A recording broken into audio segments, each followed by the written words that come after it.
Alhamdulillah Rabbil Alameen. Assalatu wassalamu ala Rasulil Ameen wa ala alihi wa sahbihi ajma'in.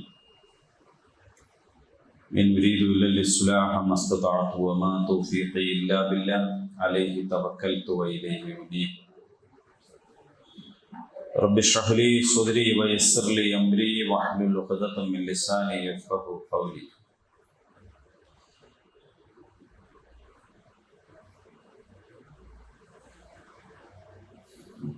أعوذ بالله من الشيطان الرجيم.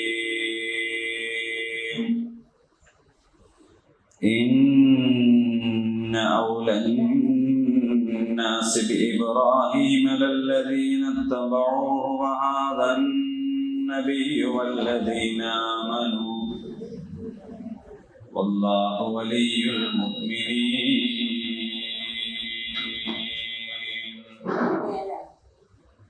بدت طائفة من أهل الكتاب لو يضلونكم وما يضلون إلا أنفسهم وما يشعرون.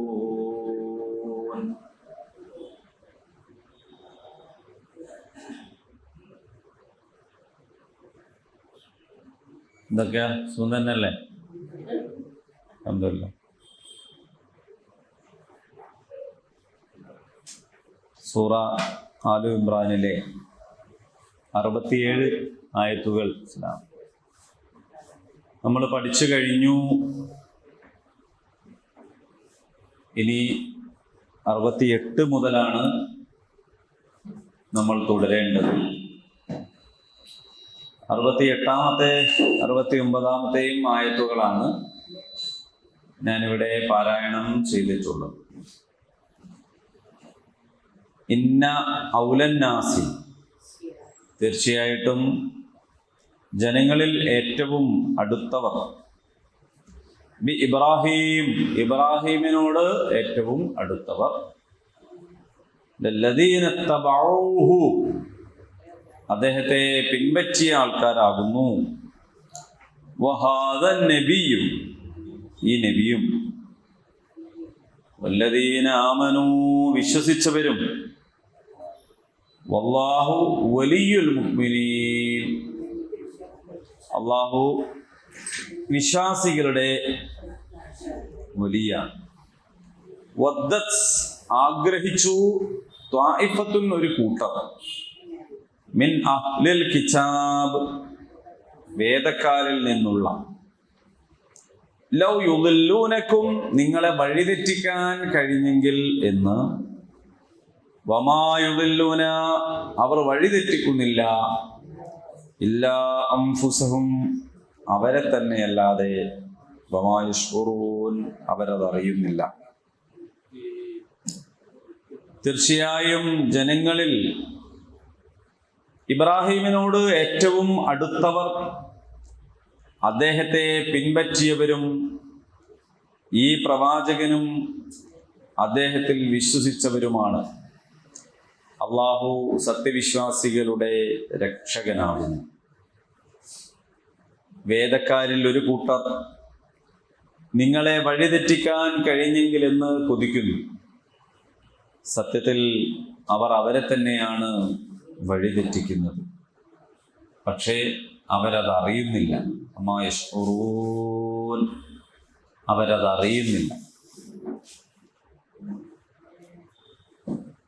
ക്രൈസ്തവരായിരുന്ന ഒരു നിവേദക സംഘം മദീനയിൽ നബി സല്ലല്ലാഹു അലൈഹി വസല്ലമയെ വന്നു കണ്ട് സംസാരിച്ചു, സംവാദം നടത്തി, തർക്കിച്ചു. ആ തർക്കത്തിനൊടുവിൽ അവര് വീണ്ടും പഴയ അവസ്ഥയിൽ തന്നെ തുടർന്ന് മുന്നോട്ട് പോകുന്നതാണ് നമ്മൾ കണ്ടത്. നബി കരീം സല്ലല്ലാഹു അലൈഹി വസല്ലം അവരോടുള്ള സംസാരത്തിൽ വിജയിച്ചു. അവർ പരാജയപ്പെട്ടു. എങ്കിലും അവര് ആ രാജ്യത്തിൻ്റെ ഭാഗമായി തുടരാൻ സമ്മതിക്കുകയും അതിന് ആവശ്യമായിട്ടുള്ള രാജ്യവുമായിട്ടുള്ള ഇടപാടുകളൊക്കെ സമ്മതിക്കുകയും ചെയ്തു. അപ്പൊ അവര് സംവാദത്തിൽ പരാജയപ്പെട്ട ആളുകൾ എന്നുള്ള നിലയിൽ ആയിരുന്നിട്ടും അവരെ ഏതെങ്കിലും ഒരു ശിക്ഷാ നടപടിക്ക് വിധേയമാക്കാനൊന്നും നബി തിരുമേനി സല്ലല്ലാഹു അലൈഹി വസല്ലം മെനക്കെട്ടില്ല. അവർക്ക് ജീവിക്കാനും സത്യമാർഗം അംഗീകരിക്കാതെ തന്നെ ജീവിക്കാനുള്ള അവസരം അവർക്ക് നൽകുന്നതാണ് നാം കാണുന്നത്. ഇസ്ലാമിൻ്റെ ഒരു സഹിഷ്ണുതയും പ്രതിപക്ഷ ബഹുമാനവും ആദരവും ഒക്കെ നമുക്കിതിൽ വീക്ഷിക്കാൻ സാധിക്കുന്നുണ്ട്. അപ്പൊ അതിനെ തുടർന്ന് ചില കാര്യങ്ങൾ പറയാണ് ഇതുവരെ ഉണ്ടായത്. നിങ്ങൾ എന്തിനാണ് ഇബ്രാഹിമിന്റെ കാര്യത്തിൽ തർക്കിക്കുന്നത്? യഥാർത്ഥത്തിൽ തൗറാത്തും ഇഞ്ചീലുമൊക്കെ ഇറങ്ങിയിട്ടുള്ളത് അദ്ദേഹത്തിന് ശേഷമാണല്ലോ. നിങ്ങൾ എന്താണ് ആലോചിക്കാത്തത്? അപ്പോ ഇബ്രാഹിം അലൈഹിസ്സലാം യഹൂദി ആയിരുന്നില്ല, അദ്ദേഹം ക്രൈസ്തവനായിരുന്നില്ല. കാരണം ഈ പറയുന്ന യഹൂദ മതവും ക്രൈസ്തവ മതവും ഒന്നും അദ്ദേഹത്തിന്റെ കാലത്തില്ലല്ലോ, അതിന് ശേഷമല്ലേ വന്നത്. അദ്ദേഹം യഥാർത്ഥത്തിൽ ആരായിരുന്നു? ഹനീഫും മുസ്ലിമുമായിരുന്നു എന്നാണ് മുൻ ആയത്തിൽ പറഞ്ഞത്. 67-ാമത്തെ ആയത്ത് നമ്മൾ എടുത്തണോ? എന്ന് പറഞ്ഞു അല്ലേ? മാ കാന ഇബ്രാഹീമു യഹൂദിയ്യൻ വലാ നസ്റാനിയ്യ വലാകിൻ കാന ഹനീഫൻ മുസ്ലിമൻ വമാ കാന മിനൽ മുശ്രികീൻ. മാ കാന ആയിരുന്നില്ല ഇബ്രാഹിം ആയിരുന്നില്ല യഹൂദിയൻ വലാ നസ്റാനിയ, ജൂതനും ക്രിസ്ത്യാനിയും ആയിരുന്നില്ല. വലാകിൻ എന്നാൽ കാന ആയിരുന്നു, ഹനീഫൻ ഹനീഫായിരുന്നു, മുസ്ലിമൻ മുസ്ലിമായിരുന്നു, വമാ കാന മിനൽ മുശ്രികീൻ മുശ്രിക്കുകളിൽ പെട്ടവനായിരുന്നില്ല. ഇബ്രാഹിം അലൈഹി സ്വലാമിനെ കുറിച്ച് പറയുന്ന പല സ്ഥലങ്ങളിലും പറഞ്ഞിട്ടുള്ള ഒരു കാര്യമാണ് അദ്ദേഹം ഹനീഫായിരുന്നു എന്നത്. ഹനീഫ്, അദ്ദേഹം മുസ്ലിം ആയിരുന്നു. ഇത് ഖാല ലഹു റബ്ബുഹു അസ്ലിം ഖാല അസ്ലംതു ലിറബ്ബിൽ ആലമീൻ. റബ്ബ് പറഞ്ഞു നീ മുസ്ലിം ആവുക, അപ്പോൾ തന്നെ അദ്ദേഹം എന്തായി? മുസ്ലിമായി. മുസ്ലിം എന്ന് പറഞ്ഞാൽ നമ്മളെ മനസ്സിൽ ഒരു മുസ്ലിമുണ്ട്. ആ മുസ്ലിം തന്നെയാണോ മുസ്ലിം? ആ മുസ്ലിം അമുസ്ലിമാണോ എന്നൊക്കെ മാപ്പിളാരെ കുറിച്ചാണോ? കാനേഷുമാരി കണക്കനുസരിച്ച് മാപ്പിളാര് എന്നതാണ് നമ്മൾ മുസ്ലിം എന്നുള്ളത് കൊണ്ട് ഉദ്ദേശിക്കുന്നത്. അപ്പോ എന്താണ് ശരിക്കും മുസ്ലിം? എന്താണ് മുസ്ലിം? അഹ്മദ് മുഹമ്മദ് പേര് വിളിച്ചാൽ ആകുമോ സത്യത്തിൽ നമ്മൾ മുസൽമാൻ? 1000 കള്ളങ്ങൾ എന്താണ്? എന്തായാലും പാട്ട് പ്രിപ്പയർ ചെയ്തിട്ടില്ല. അതായത് അഹമ്മദ് മുഹമ്മദ് എന്നൊക്കെ പേര് വിളിച്ചാൽ നമ്മൾ മുസ്ലിം ആകുമോ? 1000 കള്ളങ്ങൾ ഏറ്റു പറയുന്ന നമ്മൾ എങ്ങനെയാണ് മുസ്ലിം ആവുക എന്നാണ് കവി ചോദിച്ചത്. മുസ്ലിം എന്ന് പറഞ്ഞാൽ ജന്മം കൊണ്ട്, ജാതി കൊണ്ട്, സമുദായം കൊണ്ട് കിട്ടുന്നതല്ല എന്ന് ഖുർആൻ പലവരും പറഞ്ഞ് പഠിപ്പിച്ചിട്ടുണ്ട്. നമ്മൾ പഠിച്ചിട്ടില്ലെങ്കിലും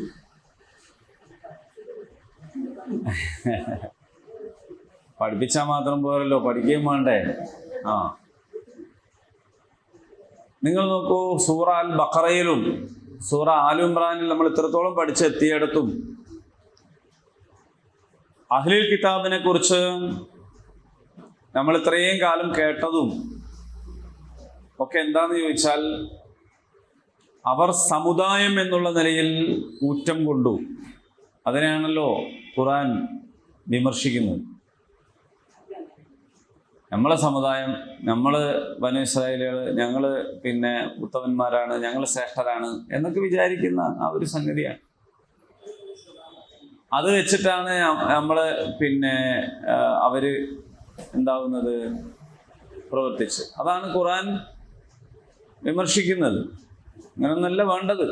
നിങ്ങൾ ഇബ്രാഹിമിനെ കുറിച്ച് പറയുന്നു, ഇബ്രാഹിം അങ്ങനെ ഒരു പാരമ്പര്യവും പറഞ്ഞ് നടന്ന ആളായിരുന്നില്ല. ഇബ്രാഹിം നബിന്റെ വാപ്പന്നാരാണ്. അപ്പോ വാപ്പന്റെ വാപ്പ, ഓരോ വാപ്പ, അതിന്റെ വാപ്പ എന്നൊന്നും പറഞ്ഞ് നടക്കണ്ട, അതിലൊന്നും കാര്യമില്ല.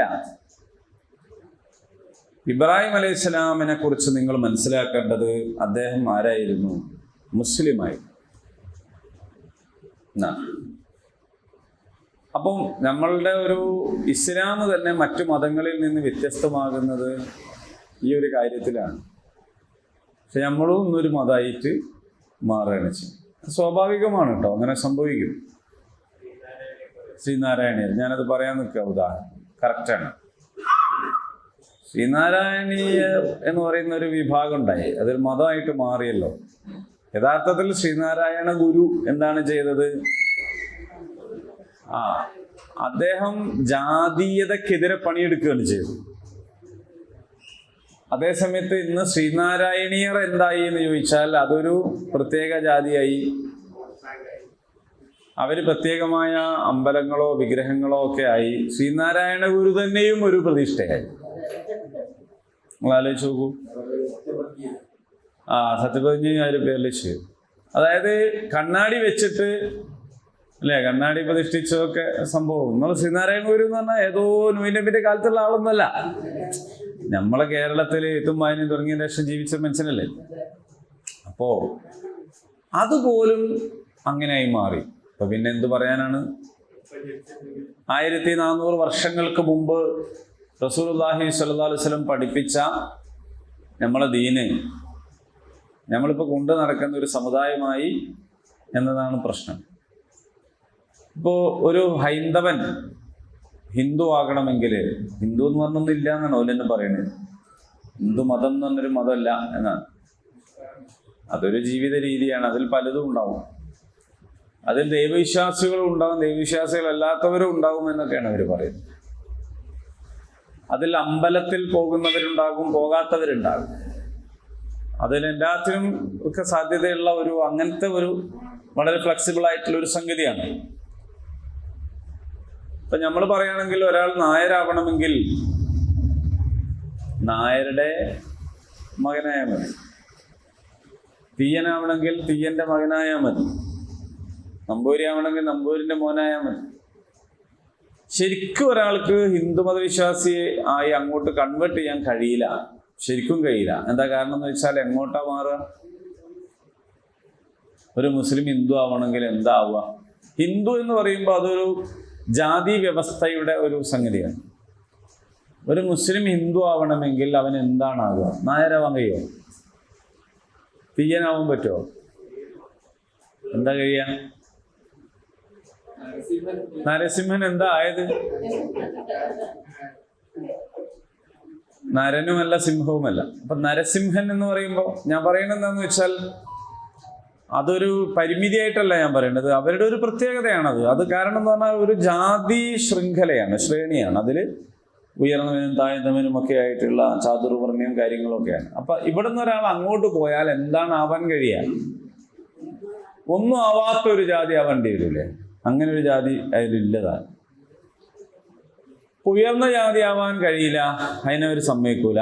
താണജാതി ആവാൻ സർക്കാരും സമ്മതിക്കൂല. അങ്ങനെ സമ്മതിക്കായിരുന്നെങ്കിൽ പലരും ജാതി മാറി സംവരണം സ്വീകരിക്കും. ജാതി മാറാൻ പറ്റൂല, അതൊരു പ്രശ്നം. ജൂതമതവും ജൂത വംശത്തിൽ തന്നെ വരണം എന്നാണ്. അത് രക്തശുദ്ധിയിലാണ് അവർ വിശ്വസിക്കുന്നത്. എന്നാലും ചരിത്രത്തിൽ ബ്ലാക്ക് ജൂത്സ് ഒക്കെ പറഞ്ഞിട്ടുള്ള വേറെ സാധനത്തിനൊക്കെ കാണുന്നുണ്ട്. അതൊക്കെ വേറെ സംഗതിയാണ്. അതേപോലെ ക്രൈസ്തവത യഥാർത്ഥത്തിൽ ഒരാൾ ക്രിസ്ത്യാനിയാവുക എന്ന് പറഞ്ഞാൽ മാമോദീസ മുങ്ങിയ ആളുകളൊക്കെ ക്രിസ്ത്യാനി, മാമോദീസ മുങ്ങിയവരൊക്കെ ക്രിസ്ത്യാനി. പക്ഷെ പ്രാക്ടിക്കലി അവരിലും ഈ ജാതീയത വർക്കൗട്ട് ചെയ്യുന്നത്. അതുകൊണ്ടാണ് പരിവർത്തിത ക്രൈസ്തവർ എന്നാണ് അവർ പറയാ, മാറി വന്നവരെ. അല്ലാണ്ട് അപ്പോഴും എന്ത് നിൽക്കുന്നുണ്ട്? ഒരു ചെറിയ തട്ടവിടെ നിൽക്കുന്നുണ്ട്, ഒരു പരിവർത്തിത ക്രൈസ്തവർ എന്ന് പറയും. പിന്നെ ക്രൈസ്തവ സമൂഹത്തിൽ തന്നെ എന്താണെന്ന് വെച്ചാൽ പലതരത്തിലുള്ള സംഗതികൾ. അപ്പൊ ഇതിലൊക്കെ മാറ്റമുണ്ട്. ഇസ്ലാം എന്ന് പറയുന്നത് യഥാർത്ഥത്തിൽ ഒരു ജാതിയേ അല്ല, സമുദായം കൊണ്ട് കിട്ടുകയേ ചെയ്യില്ല.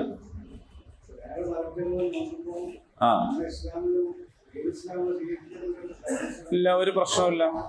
എന്താ ഉള്ളത്? എവിടെയുള്ളത്?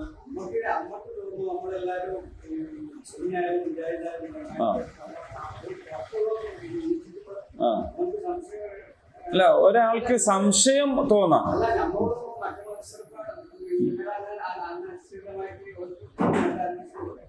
അല്ല, ചെയ്യാൻ പറ്റൂല. മോമാലിക്കാക്ക് ഇന്ന് രാവിലെ സുന്നിയാവാം, ഉച്ചക്ക് മുജാഹിദായിക്കൂടെ? ഞാൻ ചോദിക്കുന്നത്, ഇതൊരു ജാതിയല്ലല്ലോ, ഒരു സംഘടനയല്ലേ? നിങ്ങൾക്ക് ഇന്ന് രാവിലെ സുന്നിയായിട്ട് പോരേന്നിറങ്ങി നിങ്ങൾക്ക് ഖുറാൻ ക്ലാസ് ഒക്കെ കേട്ട് ആവേശം കൊണ്ട് ഉച്ചക്ക് മുജാഹിദായിക്കൂടെ? ഞാൻ ചോദിക്കുന്നത്, ഇതിൽ എന്തില്ല? കമ്പാർട്ട്മെന്റ് ഇല്ലല്ലോ. ഒരാൾ ഇസ്ലാം സ്വീകരിക്കുമ്പോ ആ ഇസ്ലാമായാൽ മതിയല്ലോ.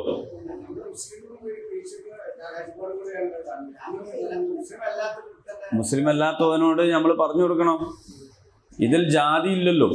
ഇതിൽ ഒരാള് ഇസ്ലാം സ്വീകരിച്ചാൽ നമ്മൾ അവനോട് വിഭാഗം ഇല്ലല്ലോ. മോമാലിക്ക മുജാഹിദ് ആയിരിക്കെ മോമാലിക്കാന്റെ പെണ്ണുങ്ങൾക്ക് സുന്നിയായിക്കൂടെ? എന്ത് വിഭാഗമായിരുള്ളത്?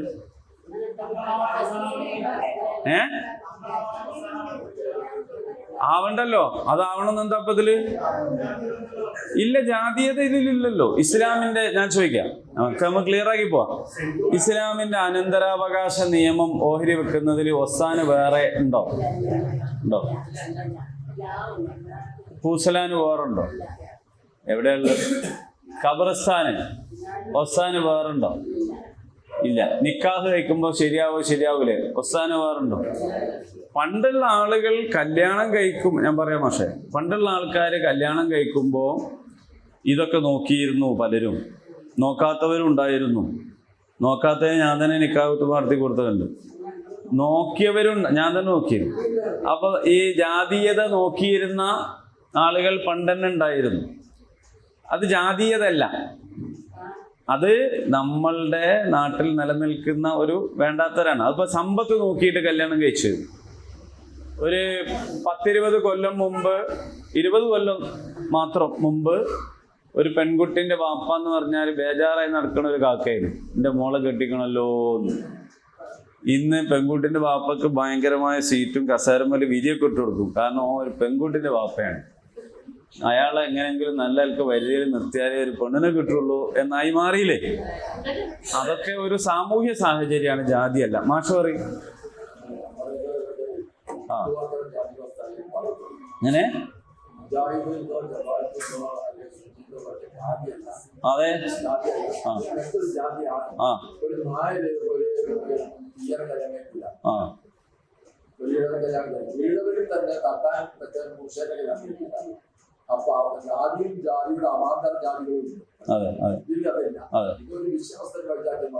അതാണ് ഞാൻ പറഞ്ഞത്. അതായത് മൊമാലിക്ക ചോദിച്ചത് സുന്നി, മുജാഹിദ്, ജമാഅത്ത് പോലുള്ള സംഘടനകളെ കുറിച്ചാണ്. നമ്മളേലും ഇല്ലേ വ്യത്യസ്തം? ഇല്ല, നമ്മളേലൊരു വ്യത്യസ്തതയും ഇല്ല. നമ്മളേലുള്ളത് സംഘടനകളാണ്. അല്ല, അത് എന്ന് പറഞ്ഞാൽ ഒരു മനുഷ്യനെ, അതായത് സലാം പറയണ്ട എന്ന് ആര് പറയുന്നു? അല്ല മൊമാലിക്ക, ഞാൻ ചോദിക്കട്ടെ, സലാം പറയണ്ട എന്ന് ആര് പറയുന്നു? എന്നിട്ടോ ഓല കേക്കുണ്ടോ? ആ വിഭാഗത്തിൽപ്പെട്ടവരെന്നെ കേക്കുണ്ടോ? അതെ, അത് അങ്ങനെയുള്ള ആൾക്കാരുണ്ട്. പക്ഷെ ആ വിഭാഗത്തിൽ എല്ലാവരും എങ്ങനെയാണോ? അല്ല. അവര് മക്കളെ മുജാഹിദിന് കല്യാണം കഴിച്ചു കൊടുക്കണില്ലേ? നിങ്ങളിപ്പോ ഇത് കേക്ക്. ഇതൊക്കെ ഒരു രാഷ്ട്രീയ, യഥാർത്ഥത്തിൽ മതസംഘടനാ നേതാക്കന്മാരുടെ ഒരു പൊളിറ്റിക്സ് ആണിത്. അവര് പറയുമ്പോ തൊടാൻ പാടില്ല, അംഗീകരിക്കാൻ പാടില്ല എന്നൊക്കെ ഇങ്ങനെ പറഞ്ഞാലും ഈ പ്രാക്ടിക്കൽ ലൈഫിൽ എങ്ങനെയാണ്? പ്രാക്ടിക്കൽ ലൈഫിൽ ഈ തൊട്ടുകൂടായ്മയില്ല, തിണ്ടിക്കൂടായ്മയില്ല, ഒന്നുമില്ല. പ്രാക്ടിക്കൽ ലൈഫിൽ ശരിക്കും AP സുന്നിക്കാരായ ആളുകൾ എത്രയോ അവരുടെ മക്കളെ മുജാഹിദിനും ജമാഅത്തിനൊക്കെ കെട്ടിച്ചു കൊടുത്തിരുന്നു. അപ്പൊ ഇത് യഥാർത്ഥത്തിൽ ഇസ്ലാമല്ല, മുബത്തദികളാണ്, നരകമാണ് എന്നൊക്കെ പറഞ്ഞ ഓല ആദ്യം ചെയ്യേണ്ടത് എന്താ? അവരുള്ള ബന്ധം ഒഴിവാക്കോ? ഇനി മുസ്ലിം അല്ലാത്ത ഒരാൾക്ക് അനന്തരം എടുക്കാൻ പറ്റുമോ? ഇല്ല. അങ്ങനെയാണെങ്കിൽ ഒരു ജമാഅത്തുകാരൻ്റെ മോനോ മുജാഹിദുകാരൻ്റെ മോനോ EK സുന്നിൻ്റെ മോനോ AP സുന്നി ആയാലും വാപ്പാന്റെ സ്വത്ത് വേണ്ട അറിയോ? അപ്പൊ പ്രാക്ടിക്കലി അതൊന്നുമില്ല. പിന്നെ മറ്റേതെന്താന്ന് ചോദിച്ചാൽ ഒരു പൊളിറ്റിക്സ് ആണ്.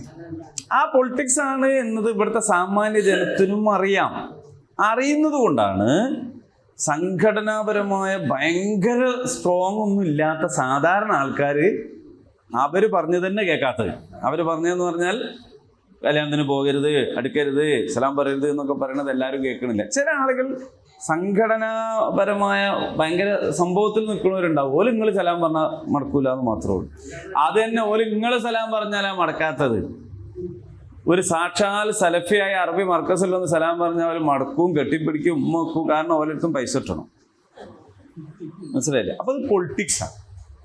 ഇവരുടെ മിക്കവാറും സ്ഥാപനങ്ങൾക്കൊക്കെ ഫണ്ട് നൽകുന്നത് അറബികളാ. ഇപ്പോഴല്ല, ഇപ്പൊ കുറച്ച് റെസ്ട്രിക്ഷൻസ് ഒക്കെ ഉണ്ട്. പക്ഷെ മുമ്പ് നൽകിയതൊക്കെ അറബികൾ അധികവും സലഫികളായിരുന്നു. ഇവരുടെ സമ്മേളനത്തിന് കൊണ്ടുവരുന്നവരെ സലഫികളായിരുന്നു. ഇനിയിപ്പോ പോട്ടെ, ഇവര് സലാം പറയുന്ന ഹറമ പോണില്ല, ഇവര് ഹജ്ജ് ചെയ്യുന്നില്ല, ഉംറ ചെയ്യുന്നില്ല. ആരോ ഇന്നലെ നിന്നിട്ടാ നിസ്കരിക്കണേ? ഹറമിൽ പോയിട്ട് മർക്കസ് സക്കാഫത്ത് സുന്നിന്നും പഠിച്ച സക്കാഫിയാണോ ഇമാമ്? ഹറമിൽ ഇമാമാരാണ്? സലഫിയാണ്. അവരുടെ കീഴിൽ നിന്നിട്ട് നിസ്കരിക്കണേ. അതിന് ചോദിക്കുന്ന പ്രശ്നമുണ്ടോ? ഇല്ലല്ലോ. അപ്പൊ ഇവിടെ ഇത് തുടർന്ന് പറയണത് എന്താന്ന് വെച്ചാൽ അതൊരു പൊളിറ്റിക്സ് ആണ്. ആ പൊളിറ്റിക്സ് എന്താവും? അതിൻ്റെ ഒരു കാലത്ത് മാറുകയും ചെയ്യും. അത്രയേലുള്ളൂ. നേരത്തെ നിങ്ങൾ ഉന്നയിച്ച പ്രശ്നം അത് തന്നെ ഈ പറഞ്ഞ മുസ്ലിം ജനസമൂഹത്തിലെ ഈ ഒരൊറ്റ വിഭാഗം മാത്രം അങ്ങനെ പറയുന്നുള്ളൂ. മറ്റുള്ളവരുടെ കൂടെ ഇരിക്കരുതെന്നൊക്കെ. പക്ഷേ മുസ്ലിം ഐക്യവേദികൾ, പൊതു സദസ്സുകൾ, ഇതിലൊന്നും ഇവരുടെ ഔദ്യോഗിക ആളുകൾ വരൂല. എന്നാൽ അതിനായിട്ട് ഇവർ പറഞ്ഞേക്കുന്ന ആൾക്കാരുണ്ട്. നമ്മളൊക്കെ ഇതിൽ അനുഭവമുള്ള ആൾക്കാരാണ്. അവരെന്ത് ചെയ്യുന്ന വെച്ചാൽ അവരുടേതായ ചില ആൾക്കാരുണ്ട്, അവരെ പറഞ്ഞേക്കും, അവരെ പ്രതിനിധിയായിക്കും. കാരണം ഇത് കൈകാര്യം ചെയ്ത് പോകാൻ വേണ്ടി. അപ്പോൾ എന്താണെന്ന് പറയുമോ? എന്നാൽ ഹിന്ദു മതത്തിൽ ഇങ്ങനത്തെ ഒരു പെരുമാറ്റ ദൂഷ്യത്തിൻ്റെ പ്രശ്നമല്ല. അവരുടെ ഘടന തന്നെ എങ്ങനെയാണ്? അവരുടെ ഘടന തന്നെ എന്താണ്? ബ്രാഹ്മണൻ, ക്ഷത്രിയൻ, വൈശ്യൻ, ശൂദ്രൻ. അത് ഏതെങ്കിലും ഒരു നേതാവിൻ്റെ തകരാറോ ഏതെങ്കിലും ഒരു സമൂഹത്തിൻ്റെ പൊളിറ്റിക്സോ അല്ല. അവരുടെ ഘടന തന്നെ ചാതുർവർണ്ണ്യമാണ്. ഇപ്പറഞ്ഞ ഈഴവൻ ആ ചാതുർവർണ്ണ്യത്തിനും പുറത്താണ് കേട്ടോ. നായർ ഏറ്റവും അടിയിലുള്ളത്. അതിൻ്റെ അടിയിലുള്ളവരെല്ലാവരും ഈ ചാതുർവർണ്ണ്യത്തിൻ്റെയും പുറത്താണ്. എന്ന് പറഞ്ഞാൽ അവർ ദ്രാവിഡരാണ്, മറ്റൊരു ആര്യന്മാരാണ്. ക്രൈസ്തവ സമൂഹത്തിൽ ഞാൻ ഈ പറഞ്ഞ സാധനം അതും ഇപ്പറഞ്ഞ പോലെ അല്ല. നമ്മളെ സംഘടന പോലെ അല്ല അത്. അതും കൃത്യം. ഇപ്പൊ ബൈബിൾ തന്നെ അവര് എല്ലാ അധ്യായങ്ങളും എല്ലാവരും അംഗീകരിക്കണില്ല. നിങ്ങൾ ആലോചിച്ച് നോക്കൂ, ഇവിടെ സുന്നി, മുജാഹിദും, ജമാഅത്തും, തബ്ലീഗും, തെരീഖത്തും കിതാബിൽ വ്യത്യാസമില്ലല്ലോ. പിന്നെ അത് വ്യാഖ്യാനിക്കുമ്പോഴാണ് നിങ്ങൾ അങ്ങനെ പറഞ്ഞു, മറ്റേ ഇമാം ഇങ്ങനെ പറഞ്ഞു, അയാൾ ഇങ്ങനെ പറഞ്ഞു എന്നൊക്കെ പറയേണ്ടത്. പക്ഷെ യഥാർത്ഥത്തിൽ ഖുർആനിൽ എന്തെങ്കിലും വ്യത്യാസമുണ്ടോ? ഇല്ല.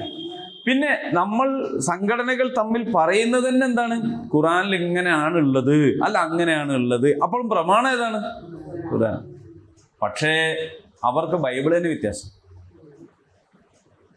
അതുകൊണ്ടാണ് ഒരാൾക്ക് ഹിന്ദു ആയാൽ, ഇവിടുന്ന് ഇസ്ലാം എന്നൊരാൾ ഹിന്ദു ആയാൽ, അല്ലെങ്കിൽ ക്രിസ്തു മതം ഒരാൾ ഹിന്ദു ആയാൽ അവിടെ അയാളെ പ്ലേസ് ചെയ്യും എന്നൊരു പ്രശ്നമാണ്. അങ്ങനത്തെ പ്ലേസ്മെന്റ് അവിടെ ഇല്ല. ഒരാൾ മുസ്ലിമായി അയാളുടെ പ്ലേസ് ചെയ്യുന്നുള്ള പ്രശ്നമല്ല. കാരണം ഇവിടെ എന്താ ഉള്ളൂ? ഇവിടെ ഇസ്ലാമേ ഉള്ളൂ, മുസ്ലിമേ ഉള്ളൂ. ഒരു സംഘടനയിലും ചേരാത്തവരല്ലേ ഇസ്ലാമിക സമൂഹത്തിലെ മഹാഭൂരിപക്ഷം ആണ്. മാത്രമല്ല, ഇനി കേരളത്തിന്റെ ഒരു ഇസ്ലാമിക സാമൂഹിക അന്തരീക്ഷങ്ങൾ ആലോചിച്ച് നോക്കും. ഇവിടെ ഏതെങ്കിലും ഒരു പ്രത്യേക സംഘടനയല്ല ഇസ്ലാമിക സമൂഹത്തെ നയിക്കുന്നത്. ഒരു സംഘടനയല്ല. ഒരുപക്ഷെ ആചാരങ്ങളിൽ സുന്നി ആയിരിക്കെ തന്നെ അവരെന്ത് ചെയ്യുന്ന വെച്ചാൽ മുജാഹിദിന്റെ പള്ളിയിൽ പോകുന്നുണ്ടാവും. പ്രത്യേകിച്ച് പെണ്ണുങ്ങളെന്തായാലും പോകുന്നുണ്ടാവും, മറ്റോടത്ത് പോകാൻ കഴിയില്ലല്ലോ. ഇനി അതേ സമയത്ത് തന്നെ അവർ ജമാഅത്ത് ഇറക്കിയ പുസ്തകം വായിക്കുന്നുണ്ടാവും. മനസ്സിലായില്ലേ? അതേ ആൾക്കാർ തന്നെ ഒരു ആത്മീയതയും സംഗീതമൊക്കെ വേണമെന്ന് കുറച്ചും കൂടി കൂടുതൽ വേണമെന്ന് തോന്നുമ്പോൾ അവൻ ഏതൊരു തെരീക്കത്തിന്റെ ക്ലാസ്സിന് പോകണുണ്ടാവും. അല്ല, ഒരു 10-40 ദിവസം എൻ്റെ ശീലങ്ങളൊക്കെ ഒരു ഇസ്ലാമിക ശീലങ്ങളായി കിട്ടണമെന്ന് വിചാരിച്ചിട്ട് തബ്ലീഗ് ജമാഅത്തിന് പോകണുണ്ടാവും. തബ്ലീഗായിട്ട് ഒരു ബന്ധമില്ലാത്ത ആൾക്കാർ ജമാഅത്തിന് പോകണം. എത്ര ആൾക്കാർക്ക് അറിയാം. അവർക്ക് എന്താന്ന് വെച്ചാൽ ദാവൂദി വിഷയം പറഞ്ഞിട്ടുണ്ട്. ഇതാണ് ഇസ്ലാം എന്ന് പറയുന്നത്. ഇസ്ലാമിക സമൂഹം ഏതെങ്കിലും ഒരു ഓഫീസിൽ നിന്ന് ഒരാൾ തീരുമാനം എടുത്തിട്ട് ഇങ്ങനെ ചെയ്തോളി പറഞ്ഞാൽ ചെയ്യുന്നവരൊന്നുമല്ല. അങ്ങനെ പരിപാടിയില്ലല്ലോ അവിടെ. അപ്പൊ ഇസ്ലാമിക സമൂഹം അൽഹംദുലില്ലാഹ് സംഭാവന കൊടുക്കും, പോക്കറ്റിലോട് മെമ്പർഷിപ്പ് ഒക്കെ ചിലപ്പോൾ എടുക്കുകയൊക്കെ ചെയ്യും. പക്ഷെ അതിൻ്റെ ഒക്കെ മേലെ എന്തുണ്ട്? ഇസ്ലാം തന്നെയാണുള്ളത്. നിങ്ങൾ ഇതെല്ലാം കേട്ട് ഉണ്ടാകണ്ട. ഇനി എന്ത് പറയണ്ട നിങ്ങൾക്ക്?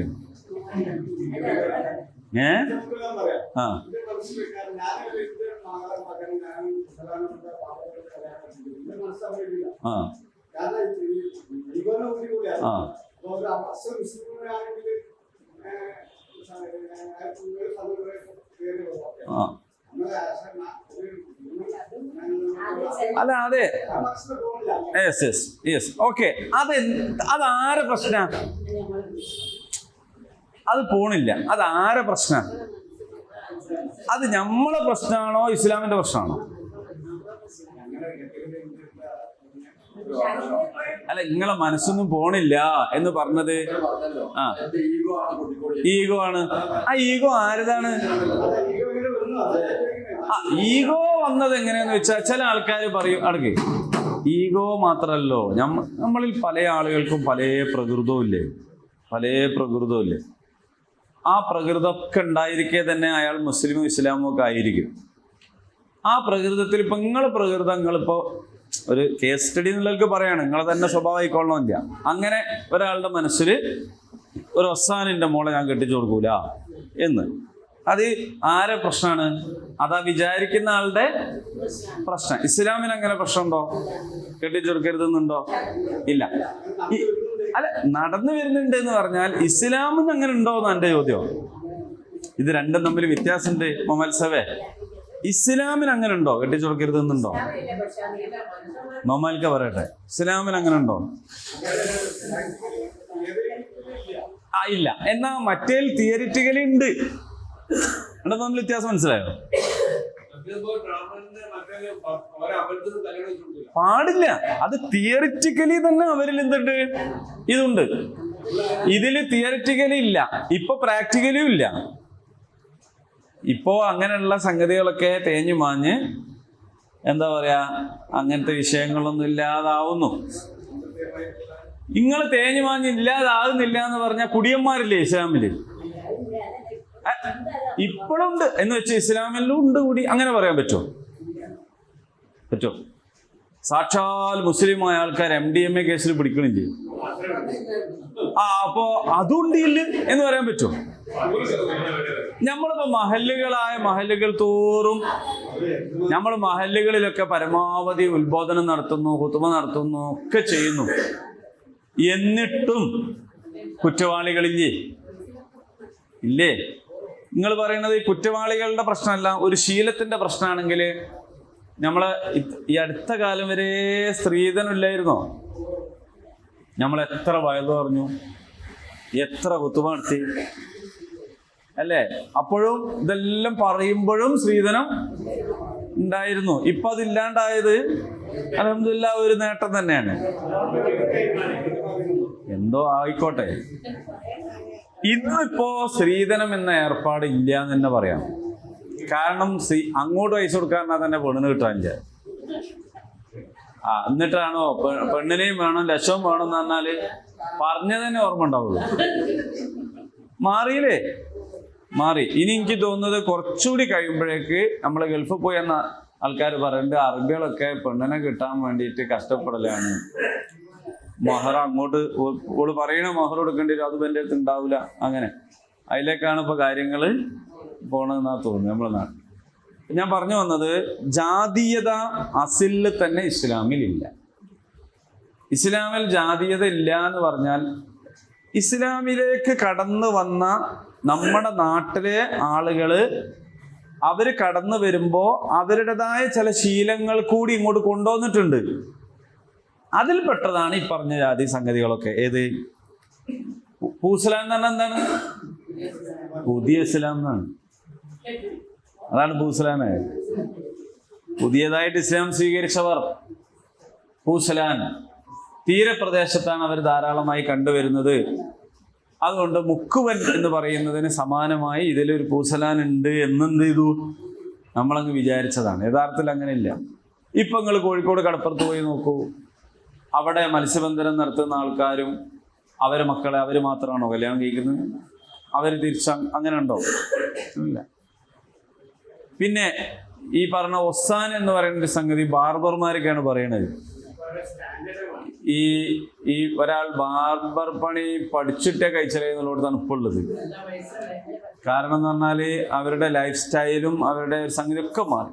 പിന്നെ നമ്മളെ നാട്ടിലൊന്നും ഇപ്പോൾ നമ്മളെ മലയാളികളായ ഒരു ബാർബറെ കിട്ടാനില്ല. ഉണ്ടെങ്കിൽ വണ്ടി എടുത്ത് നമ്മൾ അങ്ങോട്ട് പോകും. കാരണം നമ്മൾ പറഞ്ഞ മാതിരി തന്നെ വെട്ടിത്തരണമെങ്കിൽ പറഞ്ഞു കൊടുക്കാൻ തിരിയണ്ടേ. ഇതൊക്കെ അന്യഭാഷ ആൾക്കാരാണ്. അപ്പൊ നമ്മളെ ഏതെങ്കിലും ആളുടെ മനസ്സിൽ എന്തെങ്കിലും ഇത്തരത്തിലുള്ള സംഗതികൾ ഉണ്ടെങ്കിൽ അത് ജാഹിലിയത്താണ് എന്ന് പറയാനുള്ള പ്രമാണം നമ്മുടെ കയ്യിലുണ്ട്.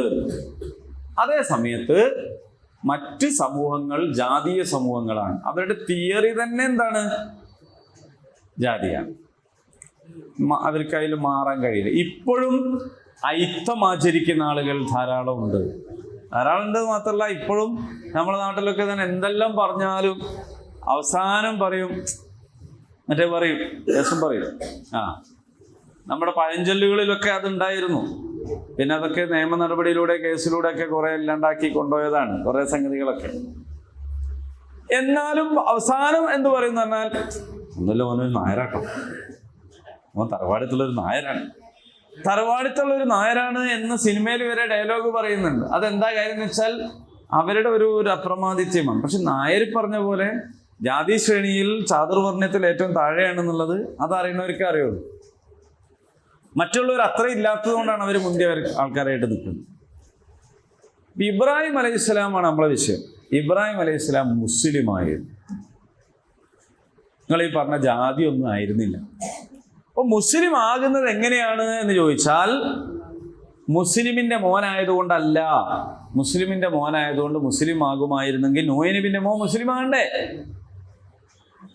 നിങ്ങൾ പറഞ്ഞ ജാതിയാണെങ്കിൽ മഹാനായ നൂഹ് അലൈഹി ഇസ്ലാമിന്റെ മകൻ 950 കൊല്ലം അള്ളാന്റെ ദീനിലേക്ക് ക്ഷണിച്ച ദാഴിയായ അത്യുജ്വലനായ വെട്ടിത്തിളങ്ങുന്ന നക്ഷത്രമാണ് നൂഹ് നബി. ആ നൂഹ് നബിന്റെ മോൻ എന്തല്ല വെള്ളത്തിൽ മുങ്ങി അല്ലേ ശിക്ഷിക്കപ്പെട്ടു. അപ്പോ ഈ മുസ്ലിം ആകണമെങ്കിൽ അമല് ചെയ്യണം. മുസ്ലിമിന് അള്ളാഹു നിർബന്ധമാക്കി കൊടുത്ത പ്രവർത്തനങ്ങൾ പ്രവർത്തിക്കുമ്പോഴാണ് മുസ്ലിം ആവുള്ളൂ. അത് വളരെയധികം ശ്രദ്ധേയമായ. അപ്പൊ നിങ്ങൾ ഇബ്രാഹിമിന്റെ പേരിൽ ഊറ്റം കൊള്ളുമ്പോൾ നിങ്ങൾ മനസ്സിലാക്കേണ്ടത് ഇബ്രാഹിം എന്തായിരുന്നില്ല? ക്രൈസ്തവന് യഹൂദിയൊന്നും ആയിരുന്നില്ല, മുസ്ലിമായിരുന്നു. എന്ന് പറഞ്ഞാൽ അള്ളാഹുവിന് കീഴ്വണങ്ങിയവനായിരുന്നു. അതൊരു ജാതി പേരല്ല. ക്രിസ്ത്യാനികളുടെ ജാതിയുമല്ല, യഹൂദന്മാരുടെ ജാതിയുമല്ല, പിന്നെ മാപ്പിളായിരുന്നു എന്ന് പറയാനല്ല അത് പറഞ്ഞത്. അതാ നമ്മൾ മനസ്സിലാക്കുന്നത്. ജാതീയതക്കെതിരെ സാമുദായികതക്കെതിരെ പറഞ്ഞിട്ട് മറ്റൊരു സമുദായമായിരുന്നു നല്ല പറയുന്നത് മുസ്ലിമായിരുന്നു. അപ്പൊ നിങ്ങളെല്ലാവരും ആവേണ്ടത് മുസ്ലിമാണ് എന്ന് പറഞ്ഞാൽ അതിൻ്റെ അർത്ഥം ഓരോരുത്തരും അള്ളാഹുവിൻ്റെ ദീനിനെ തെരഞ്ഞെടുത്ത് അതിനാവശ്യമായ പ്രവർത്തനങ്ങൾ നിർവഹിക്കുക. നിങ്ങളിപ്പോൾ അൽബക്കറ തീർന്നു, ആലുംറാൻ 67 ഇപ്പം നമ്മൾ നിൽക്കുന്നത്. അതിൻ്റെ മുമ്പ് അൽക്കഹഫ്, സൂറത്തുൽ ഇസ്രാ, ഇങ്ങനെ കുറേ സൂറത്ത് നമ്മൾ വേറെ എടുത്തിട്ടുണ്ട്. നിങ്ങൾ ആ എടുത്തൊക്കെ അടക്കട്ടെ. ഈ അൽബക്കറ മുതൽ തുടങ്ങിയിട്ട് ആലുംറാൻ 67 ആയത്ത് വരെ നിങ്ങൾ വെറുതെ ഒന്നിങ്ങനെ ഇരുന്ന് പരിശോധിച്ച് നോക്കാണ്ടി. നമ്മൾ മതം എന്ന് പറഞ്ഞ് അനുഷ്ഠിക്കുന്ന എത്ര കാര്യങ്ങൾ ഈ ഇത്രയും ആയത്തിൽ അള്ളാഹ് പറഞ്ഞു നോക്കേണ്ടി.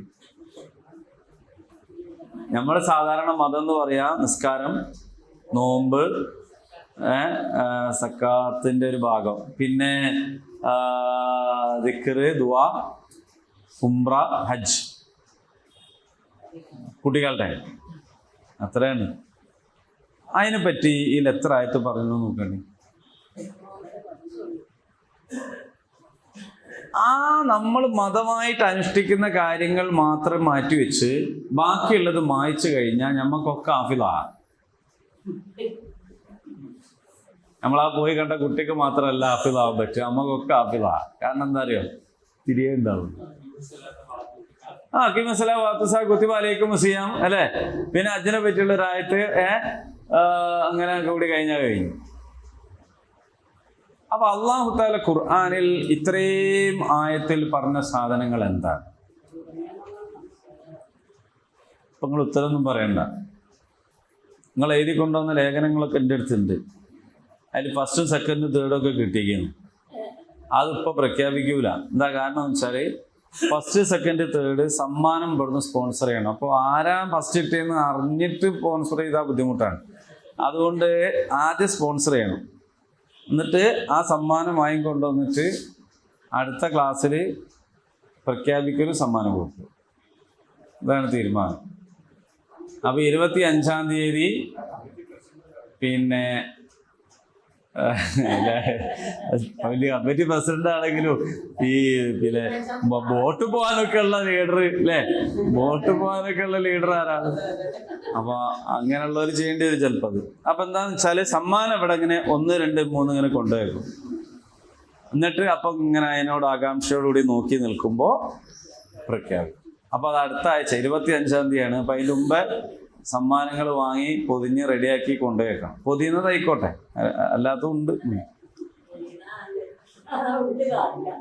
ഇനിയിപ്പോൾ ഞാൻ ഈ പറഞ്ഞ ടാസ്കിന് സമ്മാനമൊന്നുമില്ല, നിങ്ങൾ തന്നെ നോക്കിയാൽ മതി. അതായത് ഈ ആയത്തുകൾ ഇത്രയും പരിശോധിച്ചിട്ട് ആ ആയത്തുകൾ നമ്മൾ പഠിച്ച ആൾക്കാരാണ്. ആ ആയത്തുകളിൽ നമ്മൾ സാധാരണ നാട്ടിൽ മതം എന്ന് പറയാറുള്ള എത്ര കാര്യങ്ങൾ അല്ലാഹ് പറഞ്ഞിട്ടുണ്ട് എന്ന് പരിശോധിക്കും. ആ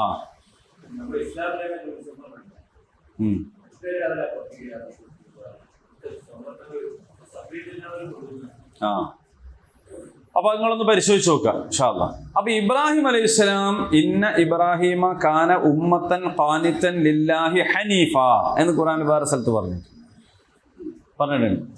വത്തബിഉ മില്ലത ഇബ്രാഹിമ ഹനീഫ എന്ന് വേറെ സ്ഥലത്ത് പറഞ്ഞിട്ടുണ്ട്. വത്തഖദല്ലാഹു ഇബ്രാഹിമ ഖലീല. അപ്പൊ ഹനീഫ് എന്ന് പറയുന്നതാണ് ഇബ്രാഹിം നബിയോട് ചേർത്തിട്ട് അള്ളാഹു നിരന്തരം പറയുന്ന വേറെ ഒരു വാക്ക്.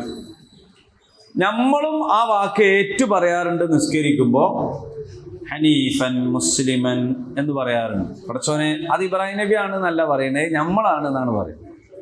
അപ്പൊ നമ്മൾ ഓരോരുത്തരും ഇബ്രാഹിമും പറഞ്ഞ പോലെ അലൈഹിസ്സലാം നമ്മൾ നിസ്കാരത്തിൽ പറയുന്ന ഒരു കാര്യമാണ് ഹനീഫൻ മുസ്ലിമൻ. ഞങ്ങൾ ഹനീഫുമാണ് മുസ്ലിമുമാണ്. അപ്പൊ മുസ്ലിമാണെന്ന് പറഞ്ഞപ്പോൾ നമുക്ക് മനസ്സിലായി സമുദായമല്ല, അള്ളാഹുവിന്റെ കൽപ്പനകൾ അനുസരിക്കുന്നവർ, അള്ളാഹുവിന് ജീവിതത്തെ സമർപ്പിക്കുന്നവർ, അള്ളാഹുവിന് കീഴ്വണങ്ങുന്നവരാണ് എന്ന് മനസ്സിലായി. ഇനി ഹനീഫ് എന്ന് പറഞ്ഞാൽ എന്താണ്? കാന ഹനീഫൻ മുസ്ലിമൻ വമാ കാന മിനൽ മുശ്രിക്കീൻ. ഷിർക്കിന്റെ എതിർ പദമാണ് ഇത് രണ്ടും നിന്ന് മനസ്സിലാകുന്നുണ്ട്. ഷിർക്ക് മുശ്രിക്ക് അല്ല, പിന്നെ ആരാണ്? മുസ്ലിമുമാണ് ഹനീഫുമാണ്. മുശ്രിക്കല്ല, പിന്നെ ആരാണ്? മുസ്ലിമുമാണ് ഹനീഫുമാണ്. ഹനീഫ് എന്ന് പറഞ്ഞാൽ എന്താണ്? ഇതിന് മുമ്പ് ഈ ആയത്ത് ഹനീഫ് എന്നുള്ള ആയത്ത് വന്നിട്ടുണ്ട്, അപ്പോഴൊക്കെ ഞാൻ പറഞ്ഞിട്ടുണ്ട്. എന്നതുകൊണ്ട് ഇനിയും പറയാണ്ടിരിക്കേണ്ടിയില്ല. ഇനിയും വന്നാൽ ഇനിയും പറയാം. അങ്ങനെയാണല്ലോ, ദാഹിക്കുമ്പൊക്കെ വെള്ളം കുടിക്കണമല്ലോ. പണ്ട് ഞാൻ വെള്ളം കുടിച്ചിരുന്നു, ഇപ്പൊ ദാഹിക്കേണ്ട പറഞ്ഞിട്ട് കാര്യമില്ല. അപ്പൊ അതുകൊണ്ട് പറയണ ഹനീഫ് എന്ന് പറഞ്ഞാൽ അൽ മാഇലു മിൻ അദിയാനിൽ ബാത്തിലി ഇലാ ദീനിൽ ഹഖ്. ഇത് ഹനീഫ് എന്നതിന്റെ അറബിയിലുള്ള അർത്ഥമാണ്. ഒരു വാക്യത്തിന് തന്നെ അറബിയിലും അർത്ഥം ഉണ്ടാവുമല്ലോ.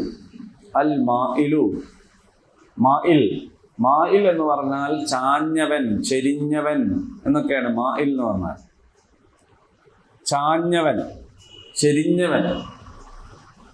ആരാ ഹനീഫ് എന്നാണ് പറയുന്നത്? ഹനീഫ് എന്ന് പറഞ്ഞാൽ മാഇലാണ്, ചാഞ്ഞവനാണ്, ചെരിഞ്ഞവനാണ്. മിൻ അദ്യാനിൽ ബാത്തിൽ, ബാത്തിലായ എല്ലാ ജീവിത വ്യവസ്ഥകളിൽ നിന്നും, ഇലാ ദീനിൽ ഹഖ്, ഹഖായിട്ടുള്ള ദീനിലേക്ക്. അപ്പൊ ആരാണ് ഹനീഫ്?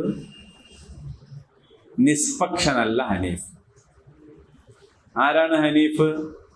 ഗുണത്തിനും ദോഷത്തിനും ഇല്ലാത്തവനല്ല ഹനീഫ്. ആരാണ് ഹനീഫ്? എല്ലാ ബാത്തുലായ, അദിയാനിൽ ബാത്തിൽ, ദീനിന്റെ ജംആണ് അദിയാൻ, അദിയാനിൽ ബാത്തിൽ, ബാത്തുലായ എല്ലാ ജീവിത വ്യവസ്ഥകൾ, അങ്ങനെയാണ് അദിയാനിൽ ബാത്തിൽ. അതിൽ നിന്ന് മിന്നാണ്, അതിൽ നിന്ന് ഇലാ ദീനിൽ ഹഖ്, ഹഖായിട്ടുള്ള ദീനിലേക്ക് ചാഞ്ഞവൻ.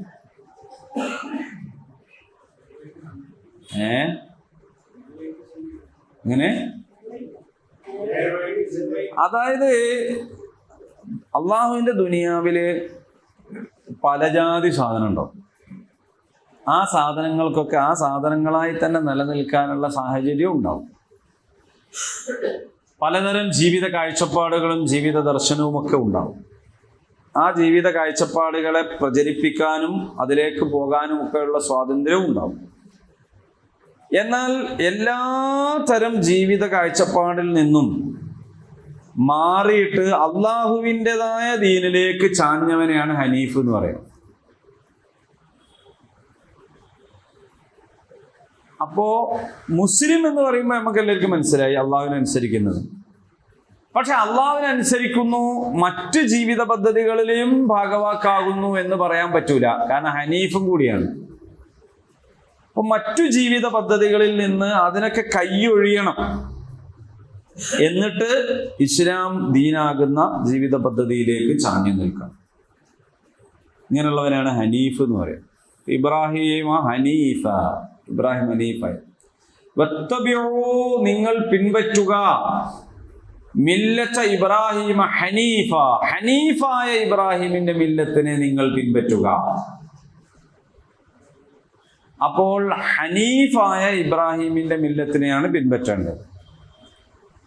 എന്ന് പറഞ്ഞാൽ ജീവിത കാഴ്ചപ്പാട് ആദ്യം മുതൽ അവസാനം വരെ ഇസ്ലാമായിരിക്കും. അവനെ ഹനീഫ് എന്ന് പറയുള്ളൂ. നിങ്ങൾക്ക് മനസ്സിലായോ? എനിക്കറിയില്ല. സാഹചര്യത്തിനനുസരിച്ചിട്ട് മാറില്ല. മാത്രമല്ല, ഇപ്പൊ നമ്മളെ സാമ്പത്തിക കാഴ്ചപ്പാട് എന്താണ്? ഒരു ജീവിത വ്യവസ്ഥയെക്കുറിച്ച് പറയാൻ ഏറ്റവും നല്ലത് അതിൻ്റെ സാമ്പത്തിക കാഴ്ചപ്പാടാണ്. ഇപ്പൊ നമ്മളുടെ നാട്ടിൽ തന്നെ മുതലാളിത്ത സാമ്പത്തിക കാഴ്ചപ്പാടുണ്ട്, സോഷ്യലിസ്റ്റ് സാമ്പത്തിക കാഴ്ചപ്പാടുണ്ട്, പല ജാതി കാഴ്ചപ്പാട്, ഇസ്ലാമിസ്റ്റ് സാമ്പത്തിക കാഴ്ചപ്പാടുണ്ട്. അപ്പൊ നമ്മളൊരാള് നിസ്കരിക്കുന്നു, നോമ്പോൽക്കുന്നു ഒക്കെ ചെയ്യുന്ന, നേരത്തെ ഞാൻ പറഞ്ഞ ഖുറാനിലെ വളരെ കുറച്ച് മാത്രം പറഞ്ഞ മതപരമായ കാര്യങ്ങൾ അനുഷ്ഠിക്കുമ്പോൾ തന്നെ നമ്മൾ അനിസ്ലാമികമായ സാമ്പത്തിക വ്യവസ്ഥ നടപ്പിൽ വരുത്താൻ വേണ്ടിയിട്ടാണ് പണിയെടുക്കുന്നതെങ്കിൽ അയാൾക്ക് ഹനീഫ് എന്ന് പറയാൻ കഴിയില്ല.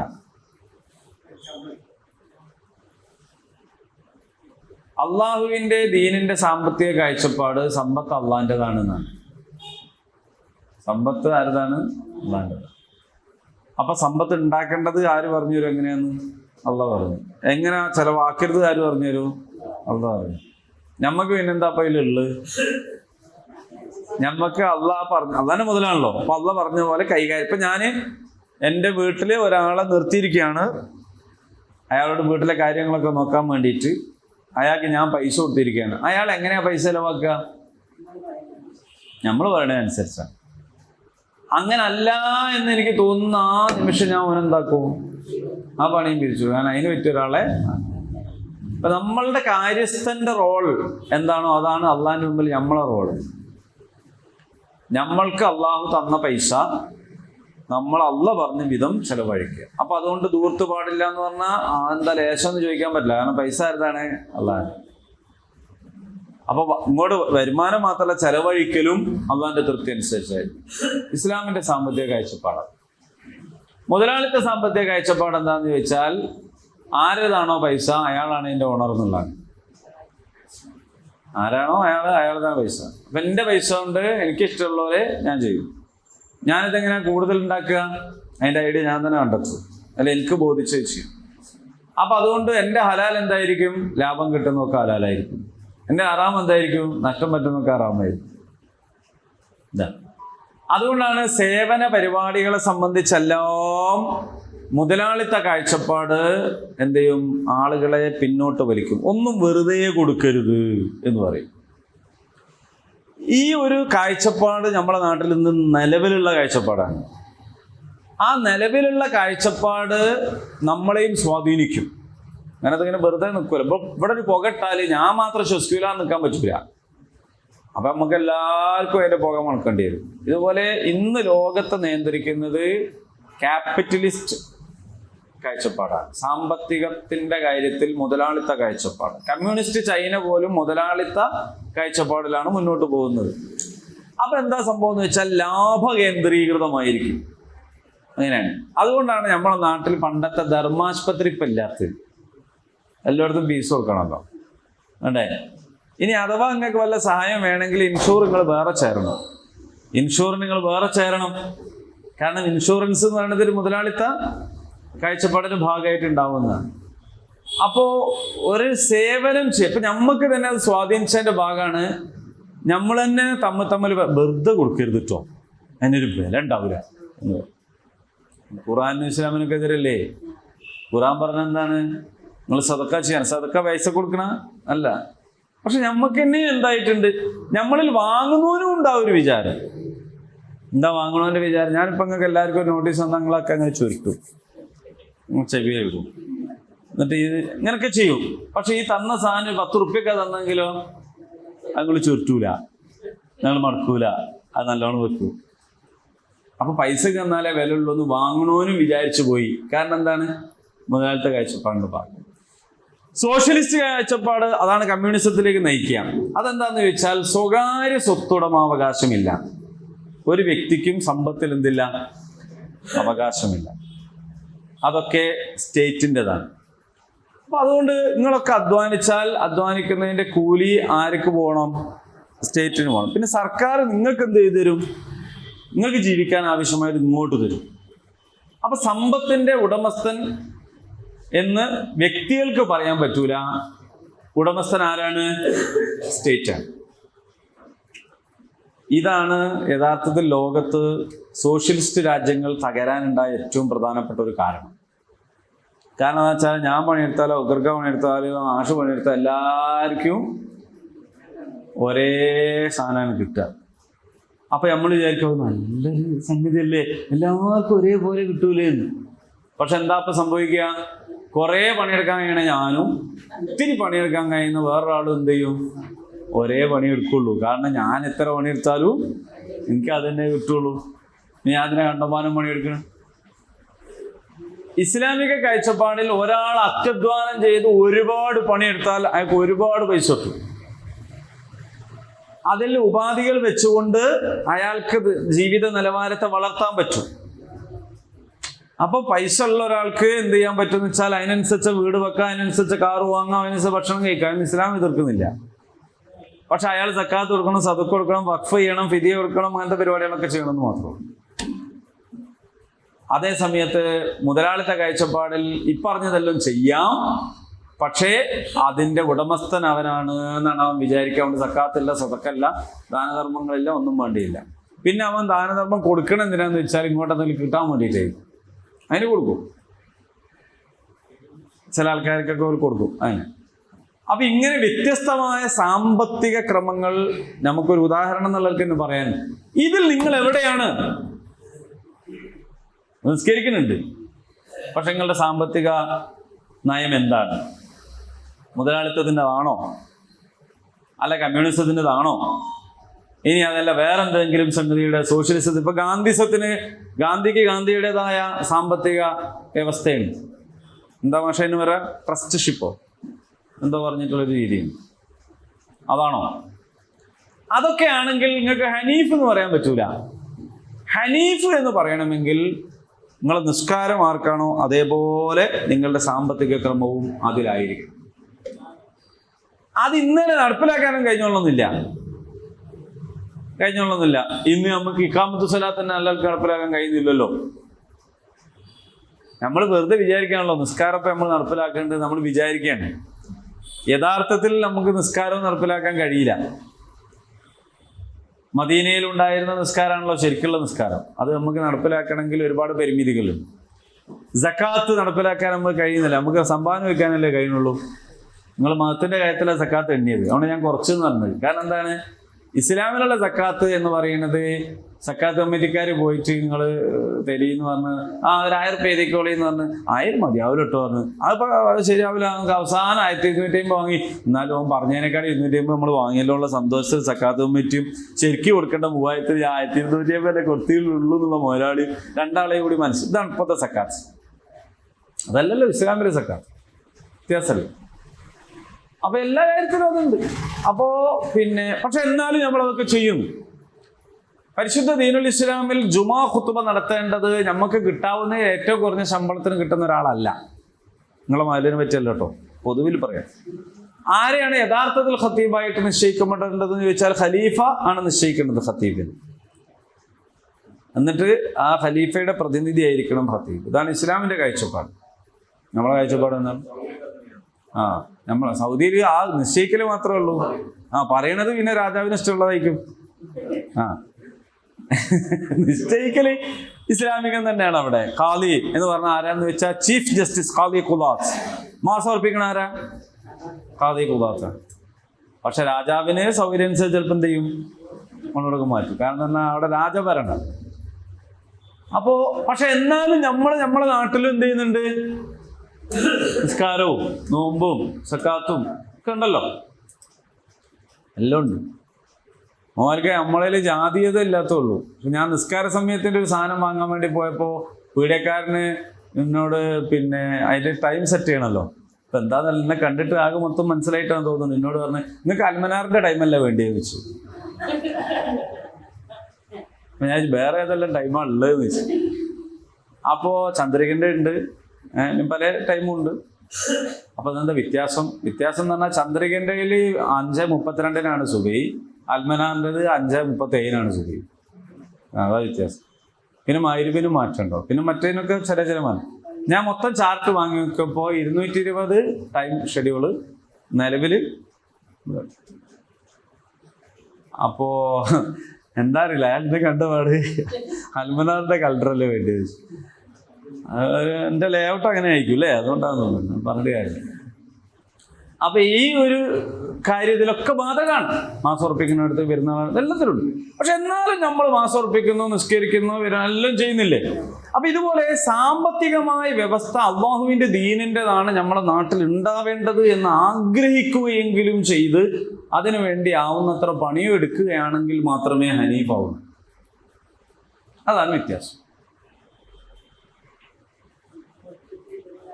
എന്തൊക്കെ മനസ്സിലാവുണ്ടോ നിങ്ങൾക്ക് മനസ്സിലാവണം.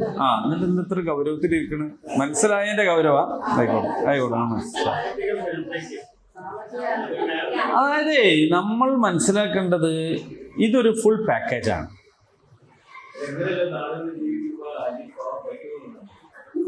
പറ്റൂ, അതിനെ പറ്റിയിട്ട് നമുക്കൊരു ധാരണ വേണം. അള്ളാഹുവിന്റെ റസൂൽ സല്ലല്ലാഹു അലൈഹി വസല്ലം നമ്മൾ പലപ്പോഴും പറയാറുണ്ട്, നമ്മൾ ജീവിക്കുന്നത് എല്ലാവരും ഉള്ളൊരു നാട്ടിലാണ്. അപ്പൊ എന്ന് വിചാരിച്ചാല് മുത്ത് നബി ജനിച്ചത് മദീനത്തെ പള്ളിയിലാന്ന് വിചാരിക്കും. എവിടെയാണ് നബി ജനിച്ചത്? ഇവിടെ എല്ലാവരും ഉണ്ട്. അവിടെ ആരാ ഉള്ളത്? അവിടെ നബി അല്ലാത്ത ഒരാളും നബിന്റെ മാർഗത്തിലില്ലല്ലോ. ആദ്യം ഖദീജ ബീവി വന്നു, അബൂബക്കർ സിദ്ദീഖ് വന്നു, അങ്ങനെ ഓരോരുത്തർ വന്നിട്ടല്ലേ പിന്നെ ആയത്. ആരാ അവിടെ ഉണ്ടായിരുന്നത്? ജാഹിലിയ കാലം നമ്മൾ എന്തിനാ പറയണത്? തെറ്റായ ഒരു ജീവിത വ്യവസ്ഥയുടെ നടുവില്, അതിന്റെ നടുക്കണ്ടത്തിലാണ് നബിനെ കൊണ്ടുപോയി വെച്ച് മക്കത്ത്. ഈ ജാഹിലിയത്തിന്റെ അങ്ങോട്ടും ഇങ്ങോട്ടും നോക്കിയാലോ ഒക്കെ ജാഹിലിയത്ത്, അതിന്റെ നടുക്ക്. അബൂജഹലിനെ പോലെയുള്ള സാക്ഷാൽ സംഘി അല്ലേ, ഇപ്പുറത്ത് വേറൊരു സംഘി അബൂലഹബ്. ഈ ജാതിനെ നടുക്ക് നബിനെ കൊണ്ട് ജനിപ്പിച്ചതേ അല്ല. ഇനി മക്കത്ത് 13 കൊല്ലം പണിയെടുത്തിട്ട് അവസാനം മദീനത്ത് പോയി നോക്കുമ്പോൾ അവിടെ 3000 ബൗദ്ധ വിശ്വാസികൾ, 2500 ക്രിസ്ത്യാനികൾ, അത്ര തന്നെ ജൂതന്മാര്, പിന്നെ മജൂസികൾ. ആകെ 1500 മുസ്ലിം, ആണും പെണ്ണും കുട്ടികളും എല്ലാം കൂടി 1500 മുസ്ലിങ്ങൾ. ആരാ ഭൂരിപക്ഷം? അപ്പൊ നമ്മൾ പറയും നമ്മളെ നാട്ടില് പലരുമാണ്, എന്തൊക്കെയാണ്. അതിൻ്റെ ഇടയിൽ നമ്മൾ എന്താക്കും? ഇങ്ങനെയുള്ളവർത്താണ് റസൂൽ ജീവിച്ച് കാണിച്ചു തന്നത്, എന്താക്കും? പക്ഷെ നബി സല്ലല്ലാഹു അലൈഹി വസല്ലം ഈ ഖുർആൻ ആയത്തിറങ്ങിയപ്പോൾ, സഹാബത്തിന് മുമ്പാകെ ഖുർആൻ ആയത്തിറങ്ങിയപ്പോൾ, ആ ഖുർആൻ ആയത്തിനെ ഖുർആൻ ക്ലാസ്സിൽ വെച്ച് പോയില്ല. അവരെന്ത് ചെയ്തു? ജീവിതത്തിലേക്ക് കൊണ്ടുവന്നു. ഇങ്ങനെ കൊണ്ടുവരാൻ നമുക്ക് സാധിച്ചാൽ നിർത്താനാണ്.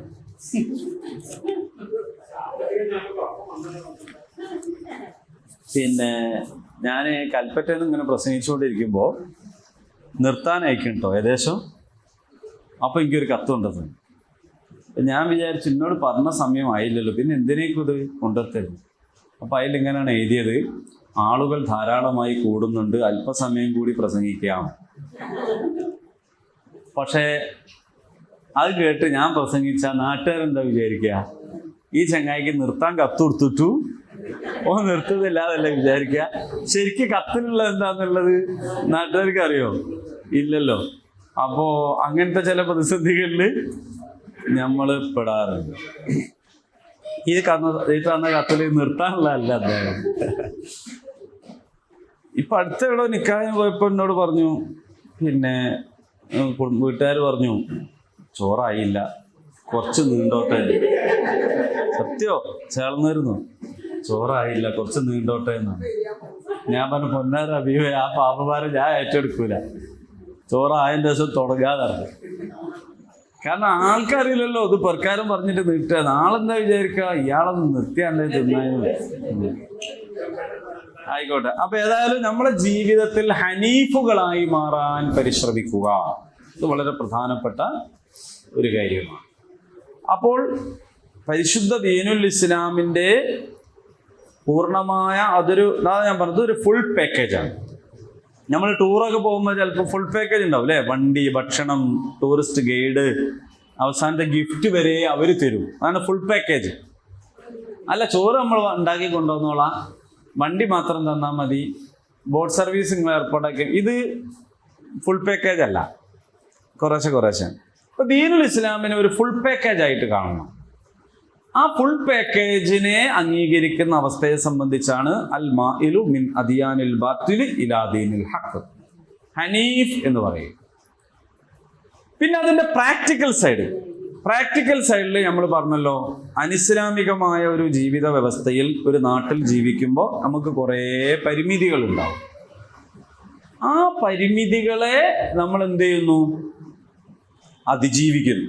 ആ പരിമിതികളിൽ നിന്നുകൊണ്ട് തന്നെ നമ്മൾ അതിജീവിക്കും. ഈ ഉംറക്കൊക്കെ പോയാൽ ഒരു 15 ദിവസം കിട്ടുന്നൊരു സുഖം എന്താണെന്ന് അറിയുക. ഇപ്പോഴത്തെ ഒരവസ്ഥയിൽ നാളെ പോലും മാറ്റമൊന്നും അറിയില്ല. നമുക്ക് ഒരു മുസ്ലിമിന് കാണാൻ പറ്റാത്ത ചിത്രമൊന്നും അവിടെ ഉണ്ടാവില്ല. അശ്ലീലങ്ങളോ ആഭാസങ്ങളോ ഉണ്ടാവില്ല. ഇവിടെ നമ്മളാൾക്കാർ നടത്തുന്ന സ്ഥാപനത്തിൻ്റെ പോലും ചിത്രം തുണി അയച്ചിട്ടുള്ള നമ്മളാൾക്കാരെ ഞാൻ പറയാൻ കാരണം, ഞാൻ നന്നായി പരിചയമുള്ള, കുറേ പറഞ്ഞാൽ ഇത് ഓല് കേട്ടാൽ ഓൽക്കും തിരിയും എന്ന് പറഞ്ഞാൽ അത്രയും പരിചയമുള്ള ആള്, നിസ്കാരവും നോമ്പും ഹജ്ജും ഉംറയും ഒക്കെയുള്ള, നമ്മൾ ദീനിയായ എന്ന് തന്നെ പറയാൻ പറ്റുന്ന ആളുടെ പരസ്യം മൊത്തം എല്ലാവർക്കും വെളിവാണ് കാര്യമുള്ള പരസ്യം. അപ്പൊ അത് പരസ്യമാണ്, കച്ചവടമാണെന്ന് കണ്ടിരിക്കുന്നു. അതിലേക്ക് എന്ത് കിടക്കുന്നില്ല? ഇവരുടെ നിസ്കാരം കിടക്കും. ഒരു വീട്ടിൽ ഒരൊറ്റ കുട്ടി ഒരു മുടി എഴുതാൻ പുറത്ത് കാണുന്ന രീതിയിലല്ല, എല്ലാം ഓക്കെയാണ്. ഓല പുരയുള്ളവരൊക്കെ ഓക്കെയാണ്. ഓല പരസ്യത്തിലും ഓല കലണ്ടറിലും ഓല സംഗതിയിലും മൊത്തം ഉള്ളത് ആരാണ്? ഒന്നും എടുക്കാത്ത ജാതി ആണ്. അപ്പോ അവരെന്തായിട്ടില്ല? ഫുൾ പാക്കേജ് ആയിട്ടില്ല. അവിടെ അതിൻ്റെ പ്രശ്നം അതാണ്. ഈ ഹനീഫ് എന്ന് പറയുന്നത് വളരെ പ്രധാനം.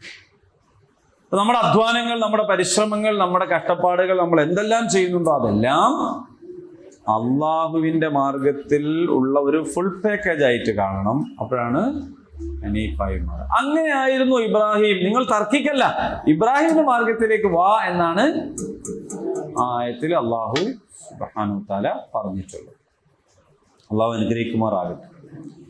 ഞാൻ കഴിഞ്ഞ കൊല്ലങ്ങളോട് പിന്നെ കോഴിക്കോട് നോമ്പിന് മുമ്പ് നടന്നൊരു ഖുർആൻ സമ്മേളനത്തെ കുറിച്ച് പറഞ്ഞിരുന്നു. ചില ആളുകളൊക്കെ അവിടെ വന്നിരുന്നു. മീനൂസ് ഓഡിറ്റോറിയത്തിൽ വെച്ചിട്ട് നടന്നൊരു ഖുർആൻ സമ്മേളനം. ആരൊക്കെ അതിൽ പങ്കെടുത്തിട്ടുണ്ടായിരുന്നു. അത് അങ്ങനത്തെ ഒരു ഖുർആൻ സമ്മേളനം ഫെബ്രുവരി 1 കാലിക്കറ്റ് ടവറിൽ നടക്കുന്നുണ്ട്. കോഴിക്കോട് കാലിക്കറ്റ് ടവർ. ഇന്നൊരു ഖുർആൻ സമ്മേളനം ഉണ്ട് പേരാമ്പ്ര. അപ്പോൾ അത് രാവിലെ മുതൽ വൈകുന്നേരം വരെയുള്ള സമയം അങ്ങനെയല്ലേ എൻ്റെ പരിപാടി? എപ്പോഴാ? വൈകുന്നേരം? വൈകുന്നേരം 4:30 ഖുർആൻ സമ്മേളനം. ബസ്സൊക്കെ ഉണ്ടോ? അപ്പോൾ ബസ്സൊക്കെ ഉണ്ട്. ഇവിടുന്ന് തന്നെ പോവാം, സൗകര്യത്തിൽ പോവാം ഇൻഷാ അല്ലാഹ്. അപ്പോൾ അതിൽ സാധ്യമാകുന്ന ആളുകളൊക്കെ പോയി പങ്കെടുക്കി. ഖുർആൻ പഠിതാക്കളെയാണ് അവർ കാര്യമായിട്ട് ക്ഷണിക്കുന്നത്. ഖുർആൻ സ്റ്റഡി സെന്ററുകളിലുള്ള ആളുകളൊക്കെയാണ്. എന്താണ്? എങ്ങനെ? കേട്ടില്ല.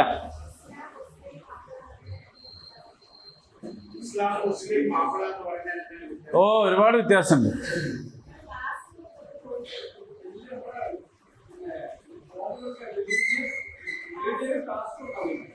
അതാ ചോദിക്കുന്നേ. അത് വേറൊരു സംഗതിയാണ്. അതെന്താണെന്നറിയോ? അപ്പൊ ഖുർആൻ സമ്മേളനങ്ങൾ എല്ലാവരും മനസ്സിൽ കിട്ടിയപ്പോ ഞാൻ പറഞ്ഞപ്പോ ഇന്ന് വൈകുന്നേരമാണ്. എത്ര മണിക്കാ ബസ് പോവാ? 2 മണിക്കാ. 2:45 ഇവിടുന്ന് ബസ് പോവും. ആണുങ്ങൾക്കും പെണ്ണുങ്ങൾക്കും ഒക്കെ പങ്കെടുക്കാം ഇൻഷാ അല്ലാഹ്.